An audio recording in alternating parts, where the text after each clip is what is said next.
Hello everyone, स्वागत है बेटा आप सबका हमारे इस नए लेक्चर में क्वाड्रेटिक इक्वेशंस के। और मुझे बेटा पता है कि क्वाड्रेटिक इक्वेशंस का ये लेक्चर ऑलमोस्ट 3-4 दिन बाद आ रहा है, क्योंकि मेरी तबीयत काफ़ी ज़्यादा ख़राब थी बीच में, जिसकी वजह से बेटा कोई भी रिकॉर्डिंग हो नहीं पाई। लेकिन कोई दिक्कत की बात नहीं है बेटा, हमारा जो थोड़ा बहुत लैग आया है 3-4 दिन का, उसको अपन कोशिश करेंगे कि जल्द से जल्द कवर अप कर लें।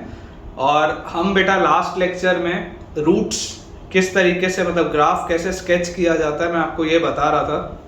मैं आपको बता रहा था कि अगर मान लीजिए हमारे पास पॉलिनोमियल फंक्शन आया है तो उसका ग्राफ कैसे हम बना सकते हैं। ठीक है, उसी कड़ी में बेटा हम आगे बढ़ेंगे।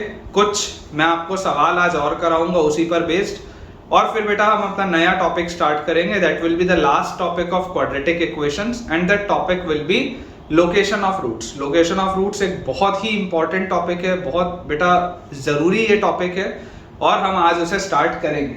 लेकिन उसे स्टार्ट करने के पहले बेटा सबसे पहले हम बहुत क्विकली थोड़ा सा स्केचिंग और देख लेते हैं ग्राफ। देखिए हमारे पास बेटा पहला सवाल दिया हुआ है कि आपको एनालाइज करना है, आपको बच्चों एनालाइज करना है fx is equal to x minus 1, fx is equal to x minus 1 into 3x minus 2 into x minus 3 का क्यूब। ये बेटा हमारे पास दिया हुआ है। अब ये बात तो देखिए आपको बेटा 100% श्योर है कि यार ये बात तो हमको समझ में आती है कि ये एक पॉलिनोमियल का इक्वेशन है। ठीक है ना, ये एक पॉलिनोमियल का इक्वेशन है। आप इसको जब सॉल्व करेंगे तो ये एक पॉलिनोमियल की तरह आएगा। ठीक है, आप अगर बेटा इसके क्रिटिकल पॉइंट्स नंबर लाइन पे प्लॉट करें तो आपको बेटा देखो दिखाई देता है सबसे छोटा क्रिटिकल पॉइंट 1 है। 1 के बाद बेटा आपके पास आएगा यहाँ पे 2/3, तो सबसे छोटा तो 2/3 है। 2/3 सबसे छोटा क्रिटिकल पॉइंट है। उसके बाद आ जाएगा बेटा 1 और लास्ट में सबसे बड़ा क्रिटिकल पॉइंट है 3। सारे ऑड पावर्स हैं तो पॉजिटिव नेगेटिव पॉजिटिव नेगेटिव, ये आपके पास आता है। अब बेटा अगर मुझे इसे प्लॉट करना है, ठीक है, अगर मैं आपको बोलता हूं कि मुझे इसे प्लॉट करने में इंटरेस्ट है, तो सबसे पहले आप मुझे ये बताइए 0 पर इसकी वैल्यू किस तरफ जा रही है।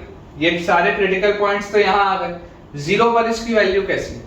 0 पर ये -1, 0 पर ये -2 और 0 रखने पर ये -3, तो माइनस माइनस माइनस, तो माइनस आएगा और 3 into 2 6, -6 आएगा।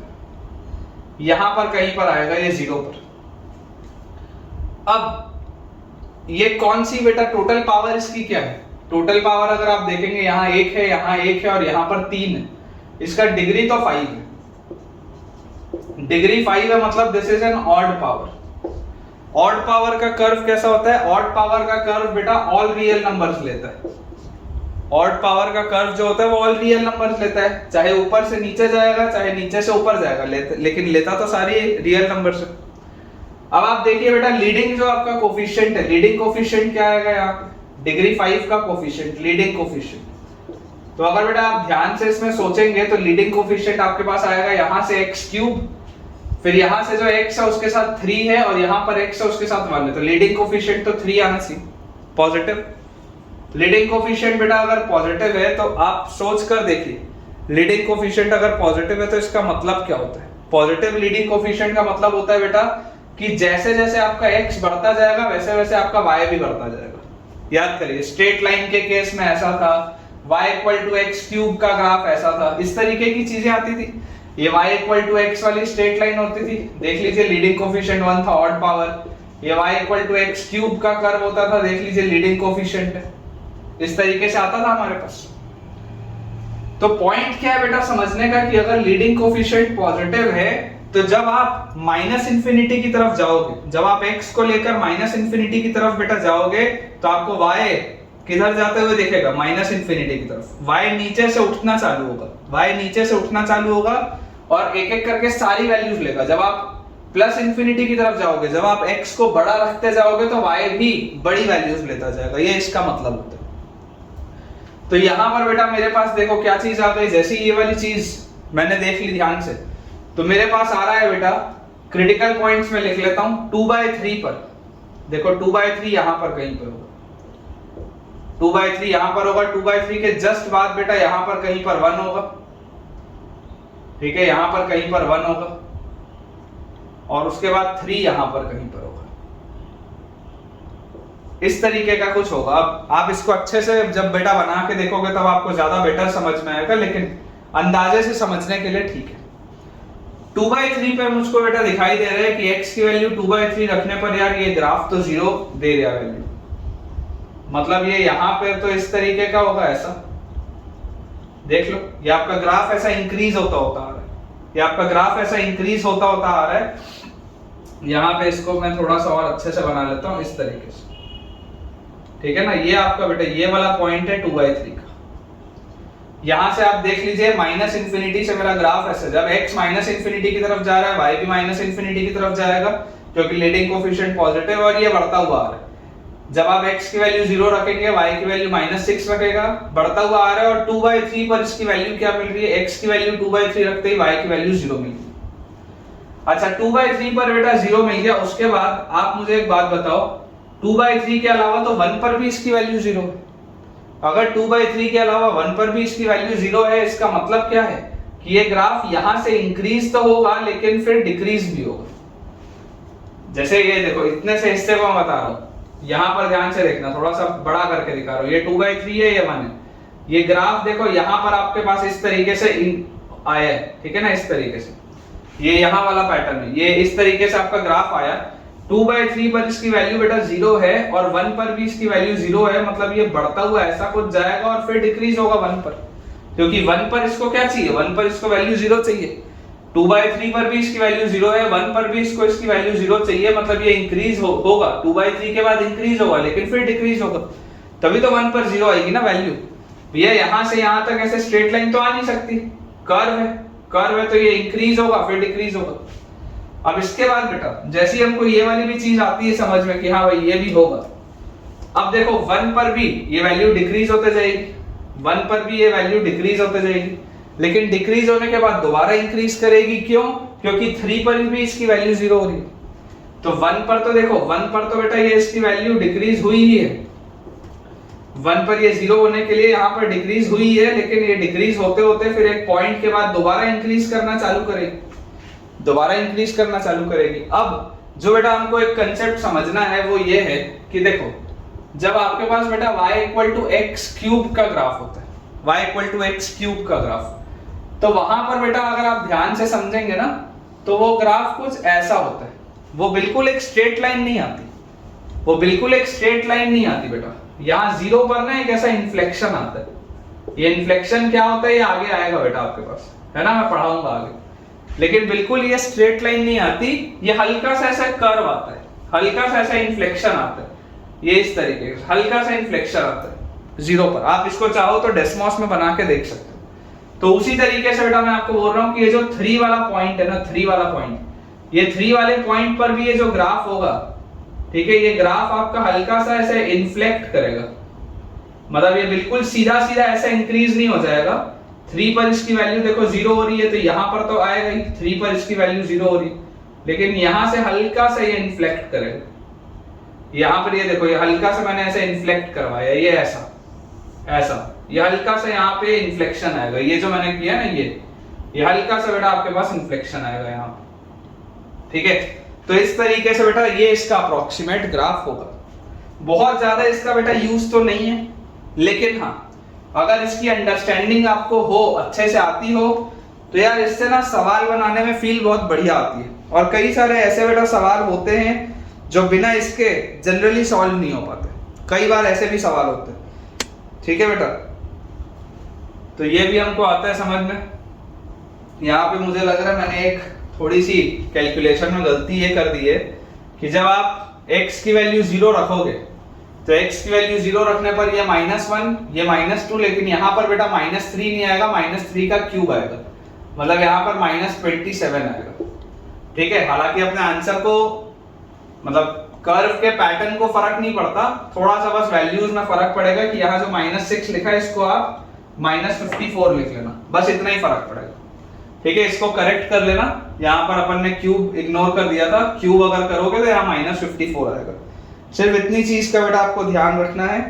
बाकी जो कर्व का नेचर है, कर्व का नेचर बेटा यही रहेगा जो मैंने आपको बताया। This is the nature of the curve. Important बेटा कंसेप्ट है। अब मैं आपको जो समझाऊंगा वो ये समझाऊंगा कि ये बेंडिंग कहाँ पर होती है। ये जो बेंडिंग हो रही है ना, यहाँ पर एक बेंडिंग हो रही है, यहाँ पर एक बेंडिंग हो रही है, ये बेंडिंग कैसे होती है, कहाँ पर होती है, ये चीज बेटा अब मैं आपको बताने वाला हूँ। ठीक है, बहुत ही इंपॉर्टेंट कंसेप्ट है बेटा ये। चलिए अब टर्निंग पॉइंट्स की बेटा अपन बात करें, उसके लिए मैं आपको एक इक्वेशन लिख के देता हूं, उसको हम अच्छे से एनालाइज करते हैं। एकदम एक रैंडम सा बेटा इक्वेशन लिख के देता हूं। अभी तक तो जो मैं आपको इक्वेशंस लिख के दे रहा था उसमें तो आपके लिए रूट्स आइडेंटिफाई करना बहुत इजी था कि अगर इस तरीके का इक्वेशन लिखा जाता था तो उसके लिए रूट्स आइडेंटिफाई करना बहुत इजी होता था हमारे लिए। बट व्हाट इफ कि मेरे पास एक रैंडम सा जनरल सा इक्वेशन लिखा हो, उसमें हम कैसे एनालाइज करेंगे, वो एक इंपॉर्टेंट चीज है।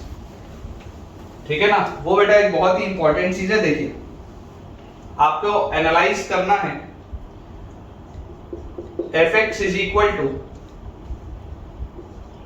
2x cube minus 9x square plus 12x minus 9/2। आपको बेटा इसके रूट्स एनालाइज करना है। अब एक तरीका तो क्या है कि हिट एंड ट्रायल लगाओ, लेकिन हिट एंड ट्रायल भी आप कब तक लगाओगे, हिट एंड ट्रायल भी आप कब तक लगाओगे, आपके लिए रूट्स निकलना भी तो जरूरी है, बिना उसके तो समझ में आएगा नहीं। तो देखो तरीका क्या होता है बेटा, आपको तरीका समझिए। कभी भी हमारे पास अगर मान लीजिए fx एक इक्वेशन दिया हुआ है, ठीक है, तो जब आप f डैश x निकालते हैं ना, f डैश x मतलब क्या होता है, इसका डेरिवेटिव होता है। f डैश x मतलब डेरिवेटिव होता है। डेरिवेटिव क्या बताता है बेटा, डेरिवेटिव बताता है स्लोप एट द पॉइंट या एट दैट पॉइंट। डेरिवेटिव बताता है बेटा स्लोप एट दैट पॉइंट। जैसे कि मान लीजिए बेटा मैंने ये एक कर्व आपके लिए बनाया, तो आप देख सकते हैं कि अभी ये हर पॉइंट पे अगर आप देखेंगे, हर पॉइंट पे, तो देखो ये पॉजिटिव एक स्लोप है, एक पॉजिटिव स्लोप है। लेकिन आप बेटा अगर यहां पर देखोगे, यहां पर इस मैक्सिमम वाले पॉइंट पे, तो इस मैक्सिमम वाले पॉइंट पे जब भी बेटा आप टेंजेंट डालोगे तो उसका स्लोप क्या होगा, जीरो होगा। एक स्ट्रेट लाइन है विद अ स्लोप जीरो। ठीक है, ये बेसिक आपने फिजिक्स में पढ़ी है चीजें। वैसे ही बेटा यहां पर आप देखिए, यहां पर बेटा आप इस बात को समझने की कोशिश करिए कि ये जो मिनिमम वाला भी पॉइंट है, जैसे ये मैक्सिमम वाले पॉइंट में टेंजेंट डालने पे आपको स्लोप जीरो मिल रहा है, वैसे ये मिनिमम वाले पॉइंट में भी तो टेंजेंट डालने पे आपको स्लोप क्या मिल रहा है, जीरो मिल रहा है। तो इनमें क्या होता है बेटा, स्लोप जीरो होता है। मैक्सिमम और मिनिमम वाले पॉइंट पे जहां पर मेरा कर्व घूम रहा होता है, जहां पर भी कर्व बेटा घूमेगा, ये घूम रहा है ना, जहां पर भी आपका कर्व घूमेगा बेटा, वहां पर इसका स्लोप क्या आ जाएगा, जीरो आ जाएगा। और अगर बच्चों स्लोप आपके पास जीरो आ जाएगा तो उससे हमको एक बहुत फायदा होता है। कैसे फायदा होता है मैं आपको देखो समझाता हूं। तो बेटा f डैश x हमारे पास आ जाएगा, यहां से अगर हम देखेंगे तो 6x square minus 18x plus 12। ठीक है, यह आ जाएगा f डैश x। और अगर हम 6 बेटा इसमें से कॉमन ले लें तो हमारे पास आएगा x square minus 3x plus 2। तो यहां से बेटा आपको क्लियरली दिखाई दे रहा है कि आप इसको लिख सकते हैं x minus 1 into x minus 2, x square minus x minus 2x minus 3x plus 2। बिल्कुल ठीक है। तो आप बेटा यहां से देखो क्या देख सकते हैं कि f डैश x की वैल्यू जीरो कब हो रही है, f डैश x की वैल्यू जीरो कब हो रही है, जब x की वैल्यू 1 है या x की वैल्यू 2 है। जब x की वैल्यू बेटा 1 होगी या x की वैल्यू 2 होगी, तब तब आपका f डैश x क्या होगा, जीरो के बराबर होगा। x की वैल्यू 1 पे और x की वैल्यू 2 पर, ये दो वैल्यूज पर आपका कर्व घूम रहा है, रूट नहीं है बेटा। ये x की वैल्यू 1 और x की वैल्यू 2 इस ओरिजिनल क्यूबिक के रूट नहीं है, लेकिन ये बात 100% बेटा श्योर है कि इन दो वैल्यूज पर, क्योंकि ये डेरिवेटिव उसका जीरो हो रहा है, इसका मतलब है कि इन दो x की वैल्यूज पर आपका कर्व घूम रहा होगा। ठीक है, अब आप बेटा सबसे पहले समझो कि ये अगर एक क्यूबिक है, अगर बेटा ये क्यूबिक आपके पास लिखा हुआ है, तो एक क्यूबिक का जनरल ग्राफ कैसा होता है, कुछ इस तरीके का एक जनरल बेटा क्यूबिक होता है। एक इन जनरल बेटा क्यूबिक ऐसा होता है जब x माइनस इंफिनिटी की तरफ जाता है तब y माइनस इंफिनिटी की तरफ जाता है, जब x प्लस इंफिनिटी की तरफ जाता है तब y भी प्लस इंफिनिटी की तरफ जाता है। तो ये एक जनरल क्यूबिक का कर्व है। This is a general curve of a cubic equation. ये बात ठीक है अगर इसका लीडिंग कोफिशिएंट पॉजिटिव है तो मैंने आपको बेटा एक जनरल पैटर्न तो बता दिया कि आपका ग्राफ का पैटर्न होना कैसा चाहिए। मतलब आपका ग्राफ यहां से चालू होकर ऐसा बनना चाहिए, यहां से इस तरीके का, कुछ इस तरीके का बेटा आपका ग्राफ ऐसा बनना चाहिए। ठीक है, यहां पर आप देखो बेटा, जैसे ही आप x की वैल्यू 0 पुट करते हो, सबसे पहले अगर मैं निकालूं कि 0 पर इसकी वैल्यू क्या आ रही, तो at x equal to 0 f of 0 कितना, f ऑफ 0 आपके पास आ जाएगा बेटा 0 0 0 माइनस 9/2। f ऑफ 0 की वैल्यू तो माइनस 9/2 आ गई। माइनस 9/2 कहां पर होगा, अंदाजे से लिख लेते हैं, माइनस 9/2 यहां पर कहीं पे होगा। ठीक है, तो माइनस 9/2 आ रही है जब x की वैल्यू 0 है तब।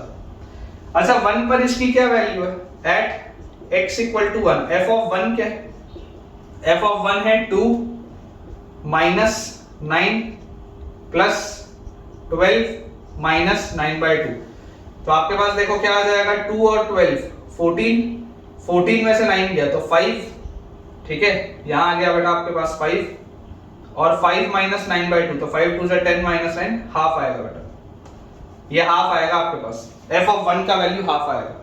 मतलब कि 1 पर इसकी वैल्यू कितनी है बेटा, 1 पर इसकी वैल्यू हाफ के पास, यहां पर कहीं पर। 0 पर इसकी वैल्यू माइनस 9/2 थी लेकिन 1 पर इसकी वैल्यू हाफ के पास है। तो आप ये बात बोल सकते हैं कि यार ये इस तरीके का आपका कुछ ग्राफ अभी चल रहा होगा। जो पैटर्न है आपका ग्राफ ऐसा बनना है, जब x माइनस इंफिनिटी की तरफ जाएगा तब y भी माइनस इंफिनिटी की तरफ जाएगा, और जब ये इंक्रीज होता हुआ आ रहा है तो x की जब वैल्यू 0 होगी तब y की वैल्यू क्या होगी, माइनस 9/2, और ये इंक्रीज होता होता अब आपका ग्राफ 1 पर बेटा आपका ग्राफ क्या वैल्यू अटेन कर रहा है, हाफ की वैल्यू अटेन कर रहा है। तो ये बात तो बेटा 100% श्योर हो गई हमारे पास, ये बात हमारे पास बेटा 100% श्योर हो गई कि यार 0 और 1 के बीच में एक रूट तो आ रहा है कम से कम, ये 0 से 1 के बीच में बेटा कम से कम एक बार तो रूट आ रहा है। ये बात क्लियर है, इसमें कोई भी डाउट नहीं है कि 0 से 1 के बीच में एक रूट तो मुझे दिखाई देता है। कौन सा वो रूट होगा एग्जैक्टली मैं उस पर कमेंट नहीं कर सकता, बहुत इंपॉर्टेंट कंसेप्ट है बेटा ये। एग्जैक्टली कौन सा रूट होगा मैं उस पर कमेंट नहीं कर सकता, लेकिन मुझे क्योंकि इन्फ्लेक्शन पॉइंट एक मिल गया है, क्योंकि मुझे पता है कि इसका फर्स्ट डेरिवेटिव जो है वो 1 पर 0 हो रहा है, इसका मतलब यहां पर 1 पर आने के बाद मेरा ग्राफ घूम रहा होगा, ये बात क्लियर है। अच्छा 2 पर इसकी क्या वैल्यू है, एट x इक्वल टू 2 क्या बिहेवियर है, 2 पे देखोगे तो 2 का क्यूब 8 और 2 16, f ऑफ 2 में 2 का स्क्वायर 4 माइनस 9 माइनस 36, 2 इंटू 12 24 और माइनस 9/2 16 और 24 40, 40 में से आपके पास बेटा माइनस 36 हुआ तो 4 और 4 माइनस 9/2 इज माइनस हाफ। ये जो पूरा बेटा ये सॉल्व होके आ जाएगा minus half, this is minus half. तो अगर ये बेटा मेरे पास माइनस हाफ आएगा तो माइनस हाफ यहां पर कहीं पर होगा, यहां पर इसकी वैल्यू माइनस हाफ के आसपास, यहां मतलब कि देखो 1 पर इसकी वैल्यू बेटा प्लस हाफ थी, 1 पर इसकी वैल्यू प्लस हाफ थी, लेकिन अब ये वैल्यू डिक्रीज हो रही, और डिक्रीज होता होता ये कहां पर पहुंचा है, ये माइनस हाफ पर पहुंचा। 1 पर इसकी वैल्यू प्लस हाफ थी और अब ये डिक्रीज होता होता कहां पर पहुंचा है, माइनस हाफ पर पहुंचा। ठीक है, यहां पर बेटा ये पहुंचा माइनस हाफ, और इसके बाद जरूर ये वापस इंक्रीज होगा, वापस इंक्रीज होगा, मतलब ये अब आपका ग्राफ ऐसा बन गया। क्यूबिक है ये, देखो क्यूबिक का पैटर्न आ गया आपके पास ग्राफ का, this is the graph of this cubic. Exactly ये रूट्स कौन से हैं मेरे को नहीं पता, लेकिन रूट्स होंगे ये बात मुझको पता है। 1 पर इसकी वैल्यू हाफ है, 1 पर एक पॉइंट ऑफ इन्फ्लेक्शन है क्योंकि वहां पे आपका कर्व घूम रहा है। 2 पर इसकी वैल्यू माइनस हाफ है, माइनस हाफ पे भी एक बड़ा पॉइंट ऑफ इन्फ्लेक्शन है, मतलब कर्व वहां पर भी घूम रहा है। लेकिन एग्जैक्टली आपका बेटा ये जो रूट है, ये रूट एग्जैक्टली कौन सा होगा, एग्जैक्टली कौन सी वैल्यू पर होगा, आप उस पर कमेंट नहीं कर सकते। लेकिन हाँ, अगर मान लीजिए मैं आपको ऑप्शंस के दम पर बोलूं मैं आपको 4 ऑप्शंस लिख के बताता हूं, आप मुझे बताइएगा कौन कौन से आपको ऑप्शंस इसमें सही लगते हैं। फर्स्ट ऑप्शन बेटा मैं बोलता हूं all roots are real, all real roots, first option. Second option बेटा मैं आपको बोलता हूं वन रूट लाइज बिटवीन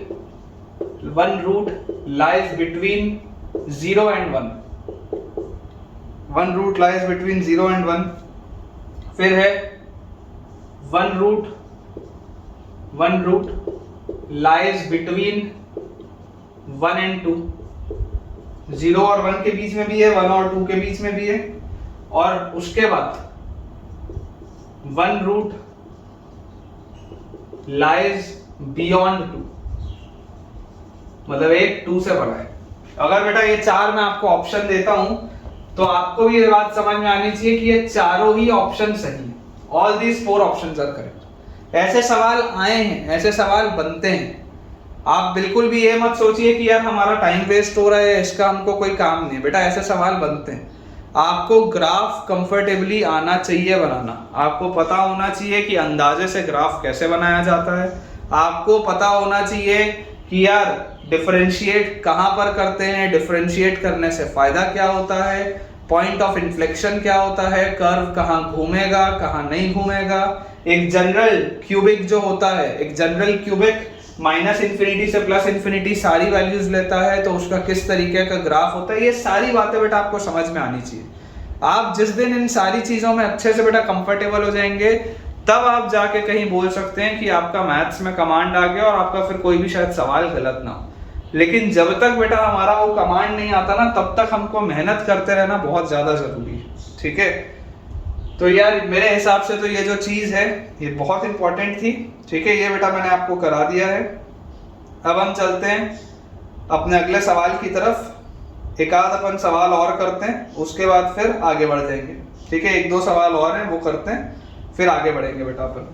चलिए इसको बेटा मैं मिटा देता हूँ। रफ मुझे लगता है कि आपको समझ में आ गया होगा कि ग्राफ का पैटर्न कैसा होता है और किस तरीके से आपको बनाना है। ठीक है, अब एक अगला बेटा जो मैं आपको सवाल दूंगा उसको आप भी साथ साथ में ट्राई करिए, ताकि आपके भी बेटा कंसेप्ट और अच्छे से क्लियर हो गए। ठीक है, बोर्ड अपना क्लियर हो ही चुका है। साथ साथ में बेटा आप भी बनाते चलिए, तभी प्रैक्टिस होगी आपकी।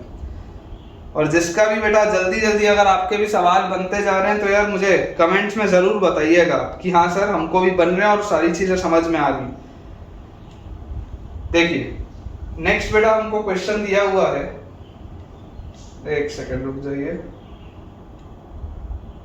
हाँ, अगला बेटा सवाल आपके पास लिखा हुआ है fx is equal to 2x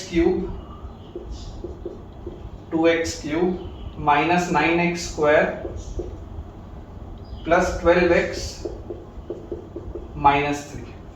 ठीक है, ये बेटा आपको fx दिया हुआ, ये आपको fx दिया हुआ है, इसको आपको सॉल्व करना है। अब यहां पर बेटा ध्यान से सेम पैटर्न से समझिए।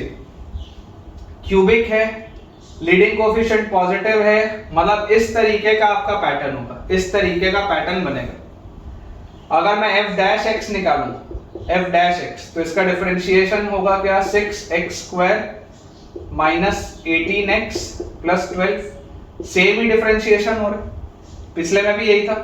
6 common, x square minus 3x plus 2, 6 common, x minus 1, x minus 2। मतलब कि f डैश x की वैल्यू 0 कब हो रही है, when x equal to 1 and when x equal to 2।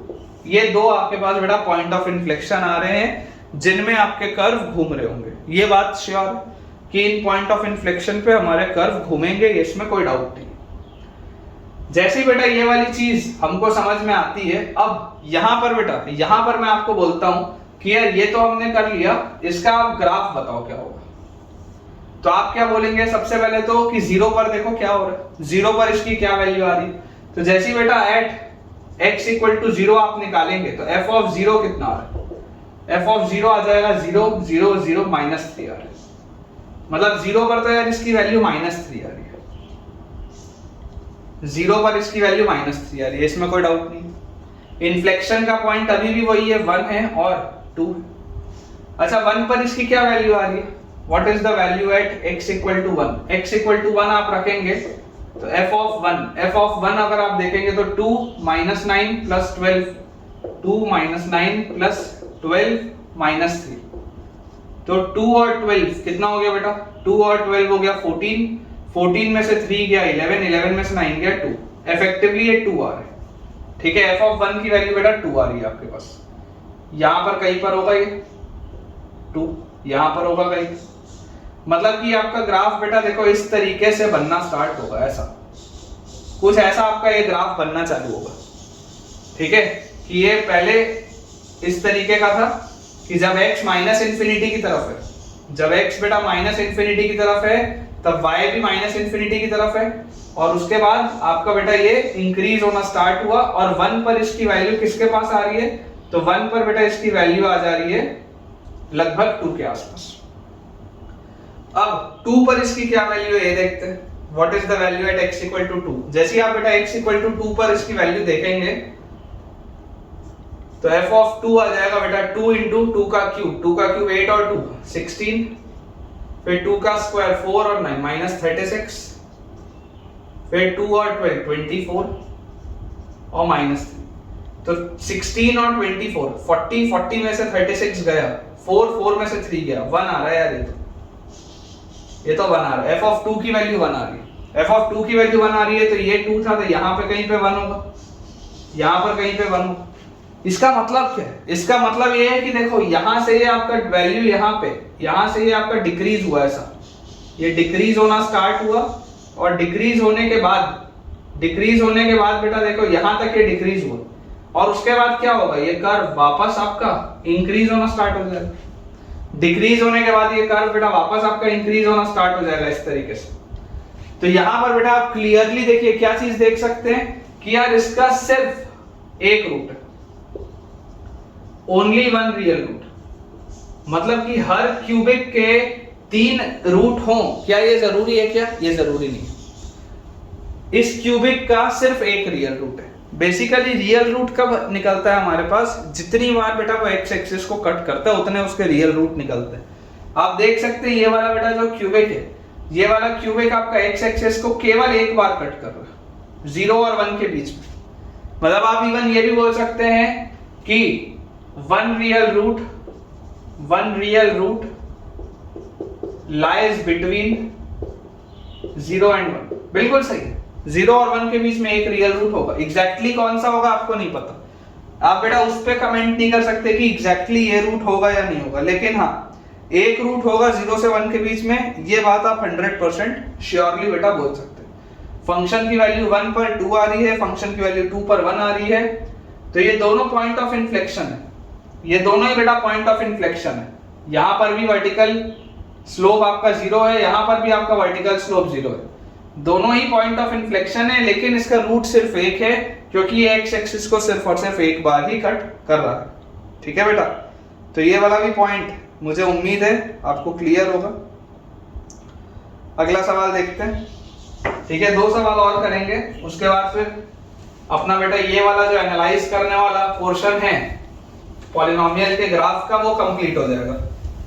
तो बहुत ज्यादा तो नहीं बचा है, हो जाएगा इजीली, लेकिन इसके बाद बेटा ये गारंटी है कि क्वाड्रेटिक में, अलजेब्रे वाले ये सब पोर्शन में आपका बेटा डाउट्स नहीं आया करेंगे, क्योंकि हमने इतना डिटेल में कर लिया है ना कि इसके बाद फिर डाउट्स की जगह नहीं बचती है। इतने डिटेल लेक्चर्स हैं कि अगर आप दोबारा भी सुनेंगे सारे लेक्चर्स तो आपको अच्छे से क्रिस्टल क्लियर हो जाएगा।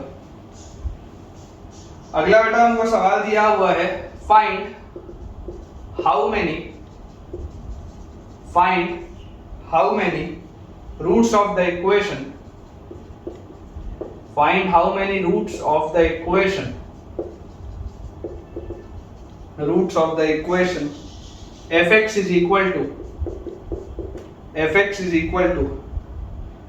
x to the power 4 plus 2x square minus 8x plus 3 are real। ये सवाल है हमारे पास। कि find how many roots of the equation ये आर रियल, इसके कितने रूट्स रियल हैं आपके पास, ये क्वेश्चन बेटा बोला जा रहा है। जो बात क्लियरली मुझे दिखाई दे रही है कि ये डिग्री 4 का इक्वेशन है, तो डिग्री 4 का जो बेटा इक्वेशन है, तो इसके यार डिग्री 4 का इक्वेशन जनरली कैसा होता है, इस पैटर्न का होता है, ठीक है, या ऐसा भी हो सकता था, मैंने आपको बताया था यही दो पैटर्न के जनरली होते हैं डिग्री 4 के इक्वेशंस, ये बेटा मैंने आपको बात बताई है। और मैंने आपको देखो ये भी बताया था कि अगर x की पावर 4 का कोफिशिएंट पॉजिटिव है, अगर आपका लीडिंग कोफिशिएंट पॉजिटिव है तो इस पैटर्न का ग्राफ बनता है, अदरवाइज उल्टे पैटर्न का ग्राफ बनता है, ये भी मैंने आपको क्लियर बताया हुआ। लेकिन किसमें कौन सा वाला होगा वो चीज समझने के लिए हमें एक बार बेटा इसका डेरिवेटिव करके देखना होगा कि इसके पॉइंट ऑफ इन्फ्लेक्शन कितने आ रहे हैं, कितनी जगह ऐसा होगा कि इसका कर्व घूमेगा या नहीं घूमेगा, ये इंपॉर्टेंट है समझना। तो fx लिख लेते हैं बेटा, fx हमको दिया हुआ x की power 4 plus 2x square minus 8x plus 3 f dash x, इसको बेटा जैसे ही आप डिफरेंशिएट करेंगे आपके पास आएगा 4x cube plus 4x minus 8, 4 आप कॉमन ले सकते हैं, अंदर आ रहा है x cube plus x minus, ये हमारे पास आ जाएगा। और बेटा जैसी ये चीज आई बहुत इजीली आप विजुअलाइज कर सकते हैं कि x इक्वल टू 1 इसको सेटिस्फाई कर रहा है। It is very easy to visualise कि x इक्वल टू 1 इसको सेटिस्फाई कर रहा है, इसमें कोई भी डाउट नहीं। अब अगर बेटा x इक्वल टू 1 इसको सेटिस्फाई कर रहा है तो इसका आप एक फैक्टर तो x माइनस 1 होगा, इसको फैक्टराइज कर लेते हैं, हो सकता है ये वाला मेथड आपको आता हो। x इक्वल टू 1 अगर इसको बेटा इसका एक रूट है, इस क्यूबिक का एक रूट x इक्वल टू 1 आपको मिल गया, फैक्टराइज करके आप लॉन्ग डिवीजन करते थे क्लास 9th में, याद करो, दो रूट्स बचे हुए निकालने के लिए। तो अगर मैं x माइनस 1 लिख लूं, क्योंकि अगर x इक्वल टू 1 इसका 0 है तो x माइनस 1 इसका फैक्टर होगा, तो यहाँ x क्यूब है तो x स्क्वायर, तो x cube minus x square plus x square minus x, और इस तरीके से बेटा ये फैक्टराइज हो जाएगा। मतलब कि इसको आप लिख सकते हैं, मैं आपको बता देता हूं, this can be written as 4 times of x minus 1 into x square plus x plus 2। आप चाहें तो बेटा करके देख सकते हैं, मैंने इसमें किया है, वो जो लॉन्ग डिवीजन मेथड आपका होता था, ये शॉर्टकट होता है जो अभी मैंने किया था। आप में से जिसको भी ये शॉर्टकट नहीं आता होगा बेटा मुझे कमेंट से बताना, तो मैं आपको समझा दूंगा, ठीक है ना। नेक्स्ट लेक्चर में आपको बता दूंगा, मुझे कमेंट से आप बता देना। अदरवाइज अगर आप लॉन्ग डिवीजन मेथड से जाएंगे, आपको अगर दिखाई दे रहा है कि x equal to 1 hit and trial से दिखाई दे रहा है ना, हिट एंड ट्रायल से, अगर x इक्वल टू 1 इसका एक रूट है तो आप x माइनस 1 फैक्टर बोलेंगे, फिर उसको डिवाइजर बोलेंगे, इसको डिविडेंड बोलेंगे, डिवाइड करेंगे, क्वोशंट आएगा, वो ये होगा और फैक्टराइज हो जाएगा। तो यहाँ पे बेटा आप देख सकते हैं कि यार f डैश x अगर ये आ रहा है तो यार ये वाली पूरी चीज तो हमेशा ही पॉजिटिव है। देख लो इसका डिस्क्रिमिनेंट लेस देन 0 है, b स्क्वायर माइनस 4ac, इसका d लेस देन 0 है, मतलब ये तो ऑलवेज पॉजिटिव है। तो ये वाली पूरी चीज 0 कब होगी, व्हेन x इक्वल टू 1, मतलब x की वैल्यू 1 आनी चाहिए। ये बात तो क्लियर है कि इसके डेरिवेटिव का f डैश कितनी बार आपके पास आ रहा है 0, f डैश सिर्फ एक बार 0 आएगा जब x की वैल्यू 1 होगी। f डैश जो है बेटा वो कितनी बार 0 आ सकता है, वो सिर्फ एक बार 0 आ सकता है, जब x की वैल्यू 1 होगी सिर्फ और सिर्फ तब वो 0 आएगा, सिर्फ और सिर्फ तब आपका ग्राफ घूम रहा होगा। मतलब कि आपका ये जो बाय क्वाड्रेटिक है, ध्यान से देखो, बाय क्वाड्रेटिक मैंने आपको बोला था या तो कुछ इस पैटर्न का होता है या आपका बेटा बाय क्वाड्रेटिक कुछ इस पैटर्न का होता है। यहां पर आपको दिखाई दे रहा है कि आपका बाय क्वाड्रेटिक कितनी बार घूम रहा है, 3 बार। ये वाला बाय क्वाड्रेटिक कितनी बार घूम रहा है, 3 बार, क्योंकि इसकी डिग्री 4 थी तो मैक्सिमम ये 3 बार घूम सकता था। जब डिग्री 2 होती है, जब डिग्री बेटा 2 होती है, जब पैराबोला होता है तो पैराबोला मैक्सिमम एक बार घूम सकता है, उससे ज्यादा बार नहीं घूम सकता। पैराबोला मैक्सिमम एक बार घूमता है, उससे ज्यादा बार नहीं घूम सकता। लेकिन जब डिग्री 4 होती है तो डिग्री 4 मतलब इससे एक कम, जैसे डिग्री 2 थी तो एक कम बार घूम सकता था, वैसे डिग्री 4 है तो डिग्री 4 का मतलब मैक्सिमम आपका कर्व 3 बार घूम सकता है, मैक्सिमम 3 से ज्यादा बार नहीं घूम सकता। तो या तो यहाँ 3 बार घूमेगा ज्यादा से ज्यादा, या 1 बार घूमेगा, ये भी पॉसिबल है। क्योंकि ये बात बेटा आपको क्लियर है कि यार ये क्योंकि बाय क्वाड्रेटिक है, तो बाय क्वाड्रेटिक सारी वैल्यूज नहीं ले सकता। It can not assume all the values, it can not take all the real values. ये बात आपको पता है कि वो रियल वैल्यूज सब नहीं ले सकता। अगर वो प्लस इंफिनिटी से चालू हुआ है तो वापस घूम फिर के प्लस इंफिनिटी की तरफ ही जाएगा। अगर वो प्लस इंफिनिटी से चालू हुआ है तो घूम फिर के वापस प्लस इंफिनिटी की तरफ ही जाएगा। ये बात श्योर है, इसमें कोई डाउट नहीं है। तो आपको बेटा देखो क्लियरली ये बात समझ में आ रही है कि यार इसके कितने, इसके एफ डैश के कितने जीरोस आ रहे हैं, सिर्फ एक जीरो आ रहा है। x इक्वल टू 1 पे ये जीरो हो रहा है, उसके अलावा तो नहीं हो रहा। तो देख के तो लगता है कि इस तरीके का ग्राफ होना चाहिए कि घूमेगा सिर्फ एक बार। आप ऐसा करो, इसका ग्राफ बना के देखो, ठीक है। इसको अपन मिटाते हैं यहां से, इसका अपन रफली एक ग्राफ खींच के देखते हैं कि इसका ग्राफ होना कैसा चाहिए। आप बेटा मुझे बताइए कि फंक्शन की वैल्यू 0 पर कितनी है? फंक्शन की वैल्यू 0 पर कितनी है? 0 0 0 3। फंक्शन की वैल्यू 0 पर 3 है। अच्छा, फंक्शन की वैल्यू 1 पर कितनी है? 1 पर, क्योंकि इस पे इन्फ्लेक्शन 1 रखोगे तो 1 और 2 3, 3 और 3 6, 6 माइनस 8 माइनस 2। फंक्शन की वैल्यू 1 पर माइनस 2। हम बेटा अगर इसका ग्राफ बनाएं तो हमको एक बात समझ में आती है कि जब 0 है वैल्यू, तो 0 पर बेटा इसकी वैल्यू है 3, ठीक है। 0 पर इसकी वैल्यू 3 आ रही है आपके पास। अब अगर 0 पर इसकी वैल्यू 3 आ रही है, 1 पर इसकी वैल्यू है माइनस 2। 1 पर बेटा 1 पर इसकी वैल्यू है माइनस 2, यहां पर कहीं 1 पर इसकी वैल्यू माइनस 2। तो इसका ग्राफ कैसा होगा बेटा? ये यहां पर तो कुछ इस तरीके का होगा, ऊपर से ही चालू होगा, ये बात तो श्योर है। क्योंकि लीडिंग कोफिशिएंट पॉजिटिव है तो बाय क्वाड्रेटिक आपका चालू तो ऊपर से ही होगा। मतलब जब x माइनस इंफिनिटी की तरफ जाएगा तब भी y इंफिनिटी की तरफ है, जब x प्लस इंफिनिटी की तरफ जाएगा तब भी y इंफिनिटी की तरफ है। तो ग्राफ तो ऊपर से चालू होगा। ये ऊपर से बेटा देखो चालू होता होता होता होता होता होता ये डिक्रीज होता हुआ ऐसा आ रहा है नीचे, और ये डिक्रीज होता हुआ कहां तक आ रहा है? तो आपको ये दिखाई दे रहा है कि यार ये डिक्रीज आपका इस तरीके से हो रहा है, और ये डिक्रीज होता होता आपके पास 1 पर इसकी वैल्यू क्या है? माइनस 2। 0 पर इसकी वैल्यू 3 है और ये डिक्रीज हो रहा है, और 1 पर इसकी वैल्यू क्या है? माइनस 2। और उसके बाद ये वापस घूम के ऊपर जाना चाहिए, ठीक है ना। क्योंकि इसमें पॉइंट ऑफ इन्फ्लेक्शन आपको दिखाई दे रहा है, इसका पॉइंट ऑफ इन्फ्लेक्शन सिर्फ 1 है। तो अगर बेटा इसका पॉइंट ऑफ इन्फ्लेक्शन सिर्फ और सिर्फ 1 है, मतलब ये 1 पर घूम के दोबारा ऊपर चला गया। तो अगर बेटा ये 1 पर घूमकर दोबारा ऊपर जा चुका है तो बस ये इसका ग्राफ। चाहो तो आप डेस्मॉस में प्लॉट करके देख सकते हो, अंदाजे से इसका ग्राफ यही आएगा। तो बोला जा रहा है how many roots of the equation are real, इसके कितने रियल रूट्स हैं? तो आपको दिखाई दे रहा है कि यार इसके तो सिर्फ और सिर्फ 2 रियल रूट्स हैं। रियल रूट्स तो 2 ही हैं, भले डिग्री 4 है लेकिन number of real roots will be 2। Degree 4 होने से क्या होता है? जरूरी नहीं है बेटा कि सारे रूट्स रियल हो जाए ना। डिग्री 4 है लेकिन नंबर ऑफ रियल रूट्स बेटा इसके 2 ही आएंगे, 2 से ज्यादा नहीं आएंगे, ठीक है।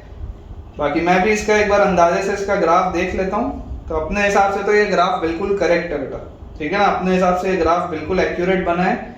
आप भी अगर चाहें तो आप इसको बेटा एक बार डेस्मॉस में बना के देख सकते हैं, उससे आपको भी अच्छे से क्लैरिटी इसमें आ जाएगी, ठीक है। फंक्शन की वैल्यू बेटा 1 पे माइनस 2 आपको मिल रही है, फंक्शन की वैल्यू 0 पर आपके पास 3 आ रही है, बिल्कुल सही है बेटा, ठीक है, बिल्कुल करेक्ट अपन ने इसको निकाला।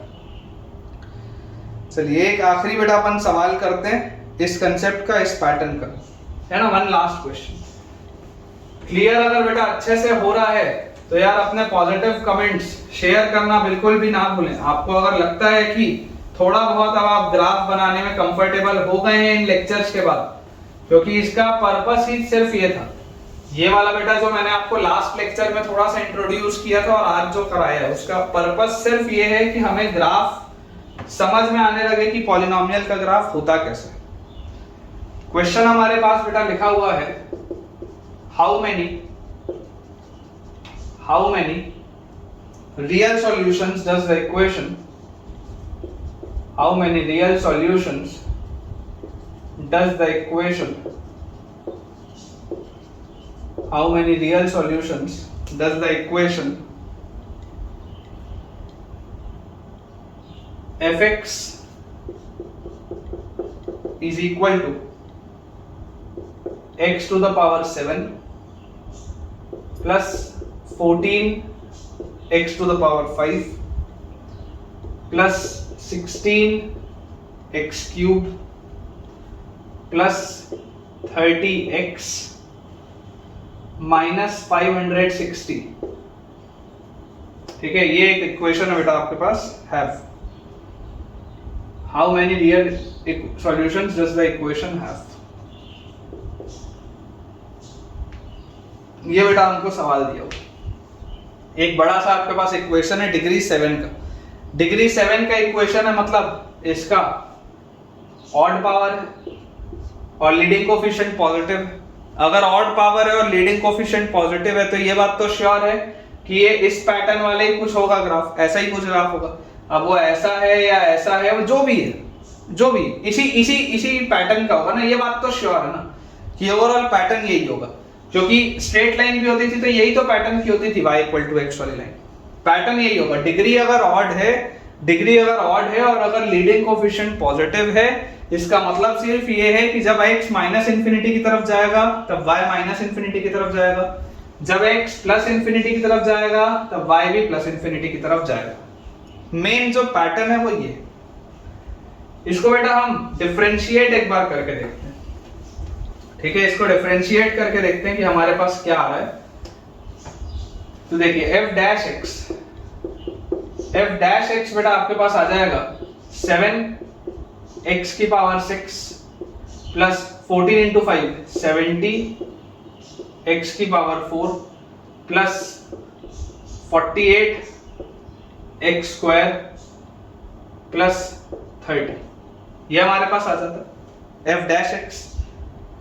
अब जो इंपॉर्टेंट चीज है बेटा समझने की, आप ये समझिए कि बेटा इसमें सिर्फ और सिर्फ इवन पावर्स लिखे, इसमें सिर्फ और सिर्फ इवन पावर्स लिखे और साथ साथ में all the terms are positive, सारी टर्म्स पॉजिटिव और लिखे भी सिर्फ इवन पावर, सिर्फ इवन पावर लिखे हुए और सारे टर्म्स पॉजिटिव। इसका क्या मतलब है? सारे टर्म्स पॉजिटिव और सिर्फ इवन पावर लिखा है, क्या मतलब है इसका? इसका मतलब ये है बेटा कि this equation is always positive. ये इक्वेशन कभी जीरो हो ही नहीं सकता। आपको जो रखना है आप रख के देख लो। आप x को पॉजिटिव रखोगे तब भी ये पॉजिटिव आएगा, सब ऐड हो जाएंगी चीजें। आप x को नेगेटिव रखोगे तब भी ये पॉजिटिव आएगा, क्योंकि नेगेटिव का पावर इवन, नेगेटिव का पावर इवन, नेगेटिव का पावर इवन, पॉजिटिव ही होगा हमेशा। आप x को 0 रखोगे तब भी ये पॉजिटिव ही आएगा, 30 आ रहा है। तो this equation is always positive.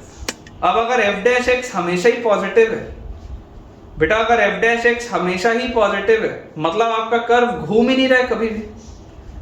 f dash x जहां पर 0 के बराबर होता है वहां पर मेरा कर्व घूमता है, वहां पर मेरा कर्व घूमता है जब f डैश x 0 के बराबर होता है। लेकिन अगर f dash x is always positive तो इसका मतलब क्या होता है? व्हेन, देखो समझो, when f dash x is positive तो इसका मतलब होता है आपका जो कर्व है बेटा दैट इज इंक्रीजिंग। जब f डैश x पॉजिटिव होता है इसका मतलब आपका कर्व इंक्रीजिंग होता है, it is an increasing function, वो बढ़ रहा है हमेशा। जब f डैश x नेगेटिव होता है बेटा तब आपका कर्व होता है डिक्रीजिंग, तब वो कर्व आपका डिक्रीज होता है हमेशा।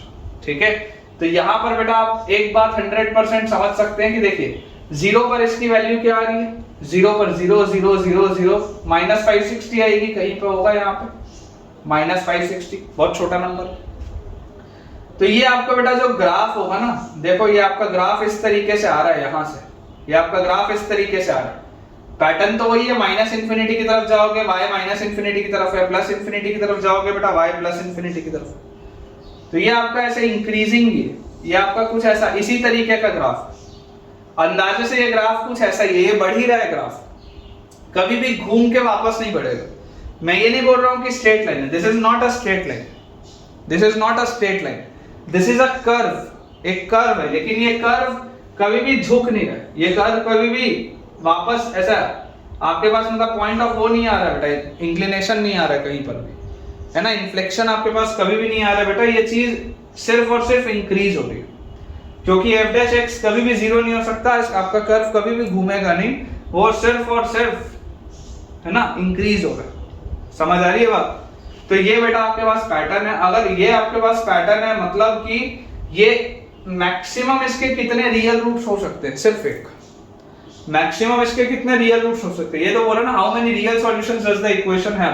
तो क्योंकि यार ये कभी घूम ही नहीं रहा, वो जब पुष्पा मूवी में था ना कि झुकेगा नहीं, वो वही वाली बात है, ये भाई साहब झुक नहीं रहे, ये हमेशा ही पॉजिटिव है। तो अगर ये झुकेगा ही नहीं तो फिर इसका और रूट आ ही नहीं सकता। इसका सिर्फ एक ही रूट होगा बेटा, जब ये इंक्रीज ही करता जाएगा, हमेशा इंक्रीज ही करता जाएगा बेटा, तो एक्स एक्सिस को एक ही बार कट करेगा। तो जितनी बार आप एक्स एक्सिस को कट करते हैं उतने उसके रियल रूट होते हैं। क्योंकि एक्स एक्सिस को एक ही बार कट कर रहे हैं इसलिए उसका एक रियल रूट है ना, only one real root, only one real root. ठीक है, ये बात बेटा हमको समझ में आनी चाहिए कि इसका सिर्फ और सिर्फ एक इसका रियल रूट आएगा। तो इसके साथ बेटा अपना ये वाला जो पोर्शन है, ये वाला पोर्शन तो अपना बेटा कंप्लीट होता है। मुझे लगता है कि 5-7 मिनट और लगा के मैं आपको लोकेशन ऑफ रूट्स का एक बेसिक चीज बता देता हूं। ठीक है, भले उस पर हम सवाल नहीं करेंगे है ना, आज हम बेटा लोकेशन ऑफ रूट्स पे क्वेश्चन नहीं करेंगे, लेकिन मैं आपको एक बेसिक इंट्रोड्यूस कर देता हूं लोकेशन ऑफ रूट्स से कि लोकेशन ऑफ रूट्स होता क्या। इस चैप्टर का सबसे इंपॉर्टेंट टॉपिक और आखिरी टॉपिक जिस पे सवाल बनता ही बनता है, एकदम श्योर है उस पे क्वेश्चन बनना। आप अगर प्रीवियस ईयर की बेटा एक्सरसाइजेस भी देखेंगे जेई की, तो उसमें आपको सवाल दिखेंगे इस पे। ठीक है, location of roots very important. Location of roots मतलब कि रूट्स कहां होंगे, कहां नहीं होंगे, क्या कंडीशंस होंगी, क्या कंडीशंस नहीं होंगी, उस पर ये बेस्ड सवाल है। ठीक है, अलग अलग बेटा इसमें 4-5 टाइप के सवाल होते हैं। हम पहले टाइप को देखते हैं, टाइप 1। टाइप 1 है when both roots are greater or lesser than a particular finite quantity। बोला जाता है कि अगर दोनों ही रूट्स बेटा अगर बड़े हैं या छोटे हैं एक पर्टिकुलर फाइनाइट क्वांटिटी से। जैसे मान लीजिए बेटा आपको मैं बोलता हूं कि अल्फा और बीटा 2 रूट्स हैं और दोनों ही रूट्स किसी के से बड़े हैं। फिर मैं आपको बोलता हूं अल्फा और बीटा 2 रूट्स हैं और दोनों ही रूट्स किसी के से छोटे हैं। ये 2 अलग अलग केसेस हैं, सेम टाइप है लेकिन 2 अलग अलग केसेस है जो मैंने लिखा है। यहाँ पर दोनों ही रूट किसी पर्टिकुलर एक नंबर से बड़े हैं, यहाँ पर दोनों ही रूट पर्टिकुलर किसी एक नंबर से छोटे हैं। अब ऐसे वाले सवालों को कैसे सॉल्व किया जाता है? तो जनरली बेटा सबसे पहला जो ओरिजिनल स्टेप होता है वो लोकेशन ऑफ रूट्स में हर टाइप पे लगता है। Try to make the leading coefficient positive. Try to make the leading coefficient positive. आपका जो भी बेटा क्वाड्रेटिक इक्वेशन दिया होगा उसमें एक्स स्क्वायर का जो भी कोफिशिएंट होगा, लीडिंग कोफिशिएंट जो भी होगा, आप उसको पॉजिटिव रखने का प्रयास करिए। क्योंकि जब लीडिंग कोफिशिएंट पॉजिटिव होता है तब 100% ये बात श्योर हो जाती है कि आपका जो पैराबोला बन रहा है that is mouth opening upwards parabola. जब लीडिंग कोफिशिएंट पर आप बेटा पहले ही फिक्स कर दिए कि लीडिंग कोफिशिएंट पॉजिटिव ही है, तो आपने बहुत सारे केसेस बनने से रोक लिए। क्योंकि अगर मान लो लीडिंग कोफिशिएंट आपने कोई वेरिएबल रखा हुआ है, जो वेरिएबल पॉजिटिव भी हो सकता है नेगेटिव भी हो सकता है, तो फिर तो आपका कर्व ऐसा भी बन सकता है, ऐसा भी बन सकता है, बहुत सारे केसेस बढ़ जाते हैं। ठीक है ना? तो नंबर ऑफ केसेस को बेटा कम करने के लिए हम जो सबसे पहला अप्रोच रखेंगे वो क्या रखेंगे कि हम प्रयास ये करेंगे कि हमारा लीडिंग कोफिशिएंट पॉजिटिव रहे, ताकि हमारा माउथ ओपनिंग अपवर्ड्स पैराबोला ही बने।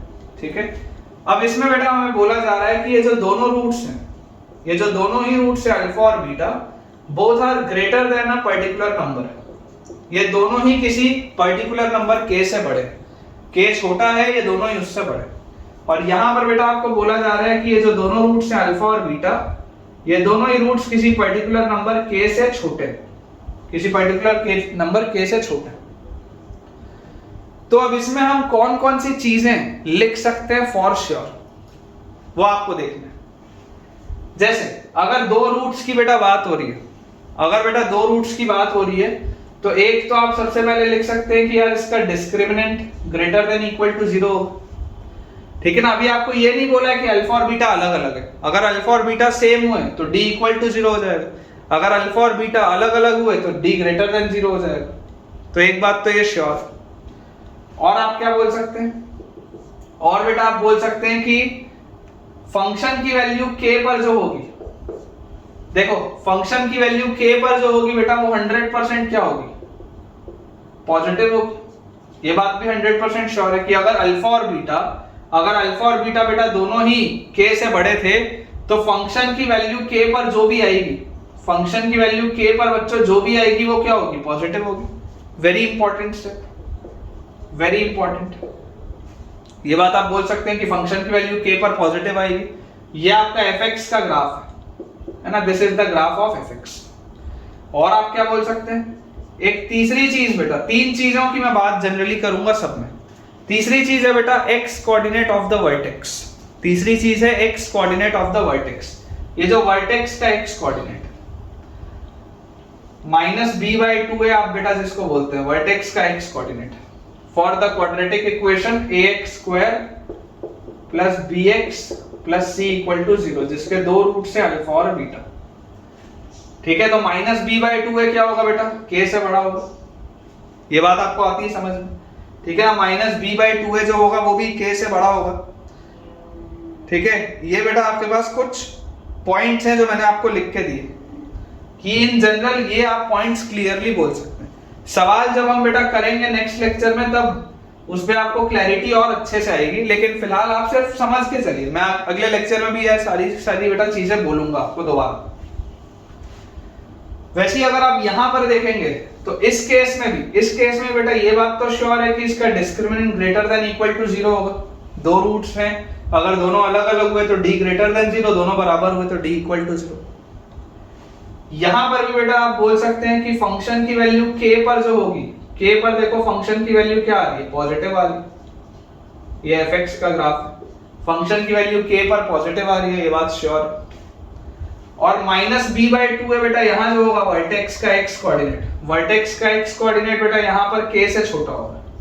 ये बात श्योर है कि वर्टेक्स का x कोऑर्डिनेट k से छोटा होगा। अब कोई भी बच्चा यार ये नहीं बोलेगा कि सर वर्टेक्स का x कोऑर्डिनेट आपने ये क्यों नहीं लिखा कि अल्फा और बीटा के बीच में। भाई साहब वो हमेशा ही होता है, आपको ऐसी चीज लिखनी है जो अलग है। वर्टेक्स यार कभी भी तुम पैराबोला बनाओगे तो यार वर्टेक्स तो दोनों रूट के बीच में ही आएगा ना, तो उसमें नया बात क्या है। वर्टेक्स का x कोऑर्डिनेट तो अल्फा और बीटा के बीच में ही आएगा ना, उसमें नया क्या है लिखने का, नया कुछ भी नहीं है, वो तो ऑब्वियस है, इट इज ऑब्वियस, उससे कोई फायदा नहीं है। तो ये बेटा इन जनरल कंडीशंस हैं जो कंडीशंस आपको पता होनी चाहिए। ठीक है, इस पर बेटा बेस्ड क्वेश्चंस कैसे बनते हैं, सवाल कैसे बनते हैं, उस पर चर्चा हम अपने अगले लेक्चर में बेटा करेंगे। जब मैं आपको सवाल कराऊंगा तो नेक्स्ट लेक्चर में हम उसकी चर्चा करेंगे कि ये कैसे सॉल्व किया जाता है। ये बेटा हमारा लास्ट टॉपिक है जो हमने स्टार्ट कर दिया है, and with in 3 to 4 lectures, maximum 5 lectures आपका बेटा क्वाड्रेटिक बहुत ही बढ़िया से, बहुत सही तरीके से बेटा कंप्लीट हो जाएगा, फिनिश हो जाएगा। ठीक है, तो मुझे बेटा ऐसा लगता है कि हम क्वाड्रेटिक के साथ ठीक ठाक जस्टिस कर रहे हैं, और आपको भी उसके साथ उतनी ही जस्टिस करनी चाहिए और ज़्यादा मेहनत करके। तो अगर आपको बेटा वीडियो पसंद आया है तो वीडियो को लाइक करना, चैनल सब्सक्राइब करना और दोस्तों के साथ इस वीडियो को शेयर करना ना भूलें। हमारे जितने भी नए स्टूडेंट्स हैं आप सबके लिए बेटा टेलीग्राम चैनल का लिंक डिस्क्रिप्शन में दिया हुआ है, उसे ज्वाइन करिए ताकि आपकी पढ़ाई और बेहतर हो पाए। और यूं ही बेटा मेरे वीडियोस आते रहें और आपको बेटा मैं इतना बेहतरीन कंटेंट देता रहूं, उसके लिए मुझे भी मोटिवेटेड रखिए अपने प्यारे प्यारे कमेंट्स ड्रॉप करके। Thank you.